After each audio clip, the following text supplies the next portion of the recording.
So this is not something that I usually talk about, but because of all the things that I've been seeing lately, I just heard about like a political speech where former President Donald Trump came in and used Dr. Oz to come up and start talking about some stuff. And not that I like want to dive too deep into politics because I don't, but I think that this is super, super, super dangerous for uh like the American people and whatever as like in general. So, for those of you who don't know, Dr. Mehmet Oz is a retired cardiothoracic surgeon and is a Republican nominee for the 2022 state Senate. And this guy is just insane. He is actually insane. He has gone through promoting things such as energy medicine, and one of my favorite things where he produced was called the Fat Magnet, which I will show right now. Your favorite fatty foods may taste great, but could they be wreaking havoc on your body? That's why I'm revealing 4 kitchen gadgets to cut the fat without losing the flavor. With the help of Shape Magazine's Bahar Taktashi, welcome to the show. Thank you, Dr. Oz. So we talk a lot about fat. What's the main thing we can do to avoid adding fat to our meals? Well, So I just want to come in here, rip the condom off in the tinfoil hat. There's no evidence, or very little evidence, in what he is talking about at all to start off. Taking a look at a article from the McGill.ca pseudoscience, it says that this is a man who was eviscerated at a Senate committee hearing when questioned about his shameless plugging of baseless dietary supplements, and a man who's subject of the study of prestigious British medical journal that found 15% of his recommendations were contradicted by evidence, and 40% of them had no evidence to back up the claims. So, with that being said, that means that there's a grand total of 55% of what this guy talks about is just spewed out as bullshit and nothing else. So, let's just keep it going. there's no one culprit that adds fat to our meals because most foods have different types of fat. But in general, you want to stay away from ingredients like oil, grease, and high fatty proteins. And of course, portion control as well, because the more calories you take in, the more fat that's going to build. So I just want to start off. She's not 100% wrong. The more calories you take in, the more fat you're going to build. But also, she's a little bit wrong.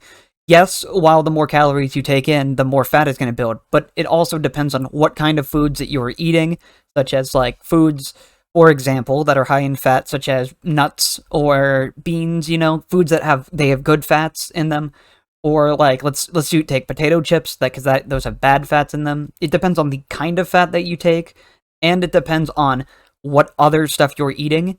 And if you're exercising, I know plenty of people, and this has been backed up by countless evidential claims, who eat like, some of them eat like junk food junkies, and for sure it depends on if you have other things going on, such as underlying medical conditions, metabolism issues, etc. But some people can eat literally anything and be fine. That being said, the average American is going to be unable to eat a lot of this stuff that they're trying to like say is bad for you. And it doesn't necessarily mean like the food that you eat is going to end up hurting you, but does come down to exercise as well. That being said, to an extent, I don't think that there is a point where people are unhealthy due to like being overweight. I don't think being overweight is an issue, but where I have an issue is obesity. Obesity is an actual issue in America, and I would agree with it as being an issue, but I don't think that being like 10 pounds overweight, maybe even 25 pounds overweight, because the way that we measure weight right now is a little bit outdated because we use BMI, which there's no other like alternative that's good, but BMI is outdated in many doctors and physicians' eyes. But yeah, I don't think that she's fully wrong, but I do think that she's a tiny bit incorrect. And I'm getting way too lost in the sauce. The point is, it doesn't just matter what you eat or how many calories you eat. It depends on a bunch of other things and a lot of other factors. So she's not fully incorrect, but she's not correct either. things to do. So to help you out, we've got some gadgets that are going to help you stiff off a little bit of that fat. The first is a gadget that actually helps you cut the fat quite literally. Let's see if it really works. What's this called? Well, the name says it all. This is the fat magnet. And what this actually does is it skins the fat off from stews and chilies and different types of gravies. What you do is you just freeze this in the freezer for 2.5 hours, and then you glide it on top. And what this does is it gets rid of all of that grease. Can you all see that?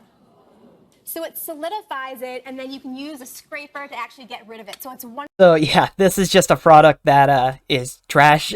It does actually nothing, and she comes in with a UFO-looking motherfucker to probe around in the gravy to make it seem a little bit better. It's awful. And I found a Vox video that I kind of wanted to watch. It's a very old video, but I just want to show a couple clips from it that explains some of the just dumbest shit that this guy says. He may be a surgeon, he may reach more people in an hour than most doctors treat in their lifetimes, but it's no secret that TV star Dr. Oz doesn't exactly prioritize evidence-based health advice. So I just want to start off, reaching 2.7 million people every time he turns on his show is just insane and shows how brainwashed we are as a society, even if it's old. If you agree, or if you don't like medicine, or you think something's scary because you don't understand it, you're going to end up watching this guy who just promotes like tinfoil condoms and fingers all over in your ass or something. He's actually insane, and it's really, really dangerous. Especially when it comes to weight loss. He was even called before a Senate subcommittee recently to explain, I don't get why you need to say this stuff because you know it's not true. Dr. Oz once told me in an interview that if he didn't have the glitzy stuff, nobody would watch his show. The trouble is, viewers get common sense advice along with a big dose of nonsense. It can be hard to tell the difference. Here are 3 of Dr. Oz's biggest weight loss lies to watch out for.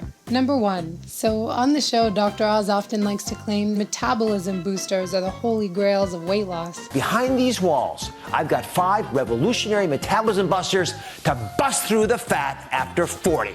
He tells people to invest their money in everything from special powders to teas and extracts for their mega metabolism boosting capabilities. There are certain foods that'll boost your metabolism momentarily, like coffee or chili spices, but the change is so small that it would never have an impact on your waistline. We're talking less than half a calorie per minute for a short period of time. So Dr. For reference, half a calorie per minute, you burn 11 calories an hour chewing on a piece of bubble gum, just for reference. Oz's metabolism boosters won't burn your fat, but they will burn your money.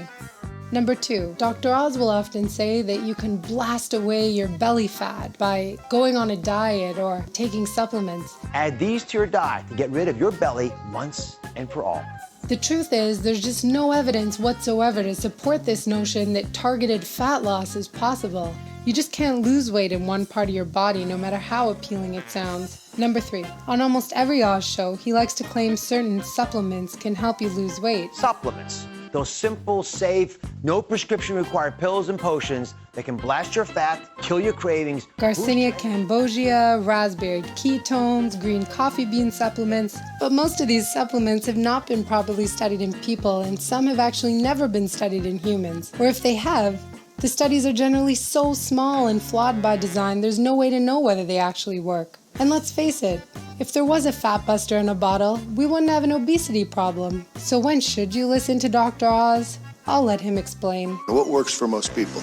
What works for most people is a diet based on real food that comes out of the ground, looking the way it looks when you eat it. It's not been processed, with some physical activity. Most of weight loss, I believe, is about the food choices you make. Most of keeping your weight low is about the physical activity you engage in. Yeah, so that was just a weird, goofy video talking about him, or showing what he does. Yeah, he's just actually insane, and especially with times of COVID, he's been putting all kinds of shit. He's very, very known to support Dr. Peter McCullough, who's a surgeon that knows nothing about COVID, but acts like he knows anything about COVID. Yeah, he's just super fucking weird, and I wanted to chat about it for a minute because this guy is actually dangerous, and from the looks of it, I don't think he's gonna win in Pennsylvania, which is where he's supposed to be running for right now. But yeah, he's super, super dangerous, and I just wanted to talk about him for a minute. He's fucking insane, and the fact that 2.7 million people trust this guy, and watch his show and like daily is actually crazy to me. And I just want you guys to know, just because you are a doctor doesn't mean that you're the smartest or have the best, like, information. The only way that you can know if a doctor is truly a good doctor is if the doctor goes with the medical consensus and doesn't try to break off in any way. And that being said, the medical consensus can change over time. We've seen it happen numerous times.